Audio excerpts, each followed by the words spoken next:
කවුද මොතන ෂැම්පේන් එකක් අල්ල රවුන්ඩ් එකට ගහලා වතුර ගහලා ගිටාර් එකක් උඩු කරලා ෆුල් ආතල්ලයක් දීලා කවුද එහෙම පොෆෝම් කරන්නේ කවුද මේ ලංකාවේ මුලින්ම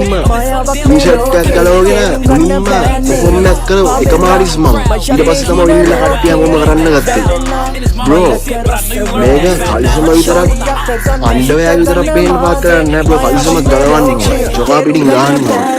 සාමෙන් කාමෙන් මත්තලා ඉන්න දැන් රාගෙට රාගෙන් 24 පැයම බාගෙට බාගේ අපුරවන් ඉන්න යකට ජීවිත මීටරෙන් දෙපාරක් හිතන්නේ නෑ මං එකපාරයි ජීවිතේ ගාපුගෙම දන්නේ මම විතරයි බොරේ කොල්ලෝ දැන් ඉල්ලන්නේ මත්තමයි කඩු බෙද ඉදි බෙද සෙට් එලා ඉවරයි ගල් කිසේ ගල්ලසේ ගින්නෙන් ගාපුගෙම කුරම ඉති අසේ ඉල්ලන්නේ සපක් නා හුඩ් එකේ මලක් නා ටුක් එකේ රපක් දැන් පිළිගන්නේ එකක් නම් හයක් ඩො නගිද්දි ඉනි මගේ ජීවිතේ වටලා කාරත්ම නෑඩෝ මම දෙකට නැමිලා සද්දේ දාපු උන්ගේ සද්දේ නැ බැහැලා පිළිපිල්ලෙන් නිපදුන ජීවිත මැරිලා බේරෙන්න බෑ නඩු පෙනේදි කාරත් ලාවඩ ආවත් මූණට බෑබං කරන්න බෝර ගින්නක් ගින්නේ පිච්චිලා ආවේ පිම්මෙන් බෝරත් එක්ක ශානුක ස්කයි ජේ වහිද්දි අයින් වෙයන් දැන් පාවෙන් චර්ත වෙන්න ජීවිතේ ඔන්නේ නැ පදකම් මේ පැත්තේ පිළිගන්නේ දෙකයි ඩෝ ඉලක්කම් මිට්‍රෙන් ඉන්න කොල්ලෝ ඉල්ලන්නේ සැපක් නා අලබනම ඇත්තොත් නම් විසම කියදුන්නේ කතාව කොළඹ අගිසෙන්